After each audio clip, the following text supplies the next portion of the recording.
Hi, and welcome to Allen High School's discussion of chemical bonding at the APIB HL1 level. We're in the midst of talking about chemical bonding, and in particular, ionic bonding.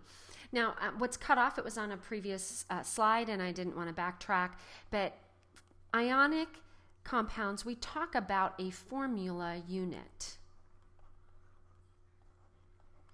Again, because it's a long-range network, this time of alternating positive and negatives. So all three of the bondings that we've talked about, bonding types we've talked about, are alike in the fact that they are long-range networks. It's what is alternating in these long-range networks that makes them distinct and unique.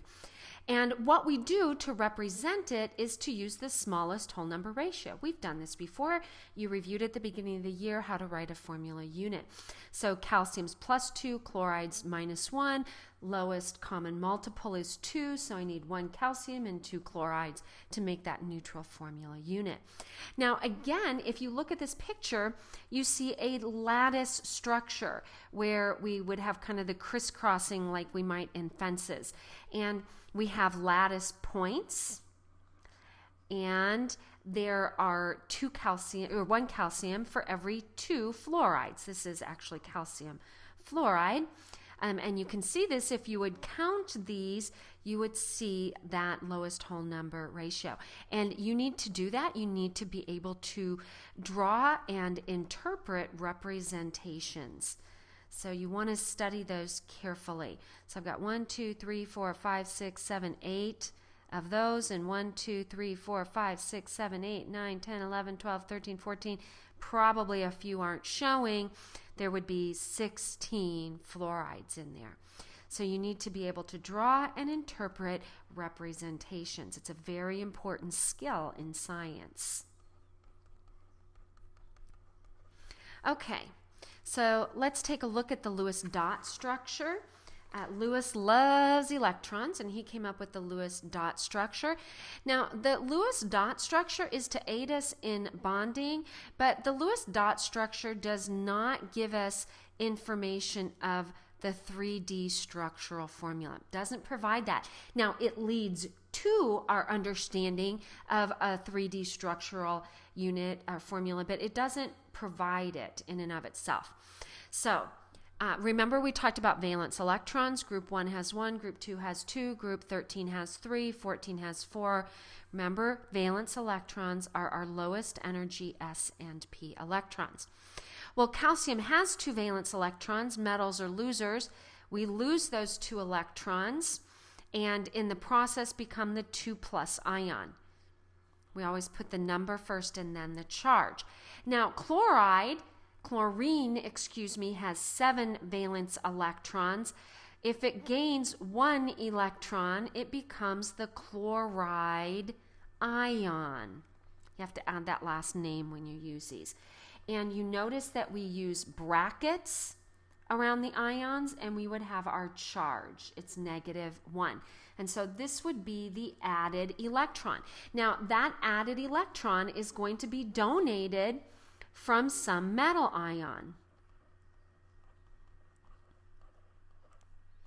That's why calcium needs 2 chlorides, because it has 2 to donate. Well, chloride will only take 1. So the calcium gives 1 to 1 chlorine to become chloride, and the calcium gives 1 to the other to become the chloride. Okay? And we would have to have a neutral formula unit. If we add these up, -1 + 2 - 1 = 0. Now let's do an example for aluminum sulfide. I like to draw my elements. So aluminum has 3 valence electrons. If you would envision, please don't draw a rectangle around it, but if you could kind of envision a square or a rectangle around the aluminum, and then we follow the Hund's rule where we put them in unpaired before we pair them, you're going to be in good shape. I tend to do mine that way. So that's aluminum. Aluminum is a metal. Metals are losers. If it loses 3 electrons, it becomes a stable noble gas configuration. So I would have the aluminum ion. Now, sulfur is in group 16, so it has 6. You notice how I'm putting them unpaired before I pair them. Nonmetals are winners, so it wants to gain 2 electrons. And now it has 8 valence electrons and a -2 charge, and it becomes the sulfide ion. Now, to represent this, since I am not trying to show 3D structure, the crystal structures are actually very complicated and we don't cover them in AP chemistry. I want to lay this out in a way that at least doesn't violate some of our basic principles of attraction and repulsive forces. So I usually start with the one that I need the most of. We have a -3 and a -2. Our lowest whole number ratio, least common multiple, is 6. So I'm going to have to draw 2 of the aluminums and 3 of the sulfides. So I start with sulfide, 2 negative, and then I go to the aluminum. Whoops, sorry about that, kind of a sloppy bracket. And then the sulfide, I'm going to put those dots in a minute. 2 negative, the aluminum, and then the sulfide. And so let me do this. It's just a little easier. 1, 2, 3, 4, 5, 6, 7, 8. Okay, that's stable octet. Okay, that octet rule, that those full sublevels tend to maximize attractions while minimizing repulsions. And that's how you would draw the Lewis dot structure for an ionic compound. Let's take a look at comparing energy and size.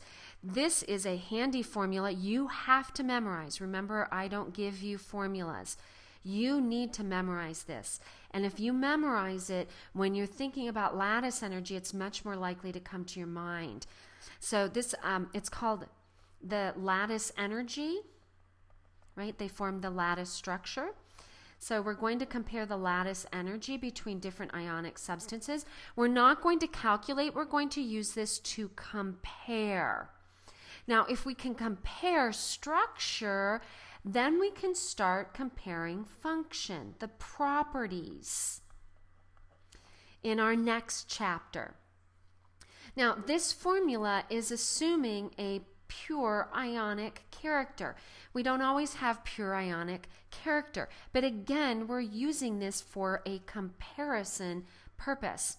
So deviations from this calculation, which is handy when you make assumptions, what we often find is that deviations from the assumptions help us recognize boundaries, and in this case, it can help us recognize increasing covalent character.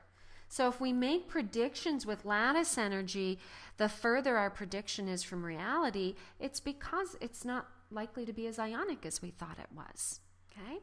Now, here's how we want to use this. This type is a little smaller than I would like, but I think you can see it. If we increase the radius of either ion, if we increase the radius of an ion, we end up increasing the length of the ionic bond, which is from center to center. All right, so we can look at each individual atom, and these are our charges. If you increase the charge, you increase lattice energy. If you increase the radius, you actually decrease your lattice energy. They're just inversely proportional. Now, here's a key statement. In fact, somebody said, one of my former students Facebooked me or texted me while he was in class, and he says, yeah, I pretty much walk into chemistry and open up my computer and Facebook because I already know all this because I took AP chemistry. And he said, I don't remember the conversation, but the kiddos were talking about, well, how do you know if the radius change is more important or if the charge is more important? And he said, I looked up from my Facebooking and said to them that charge trumps radius. And they were pretty impressed, and he looked down and went back to his Facebooking. The radius just changes by a few picometers here and there. Charge goes up by 1 or 2 or 3 times the size. So if there seem to be competing choices, charge trumps radius. Okay? Now, we want to look at some examples of this, but I think we will wait until the next video. So until then, this is signing off.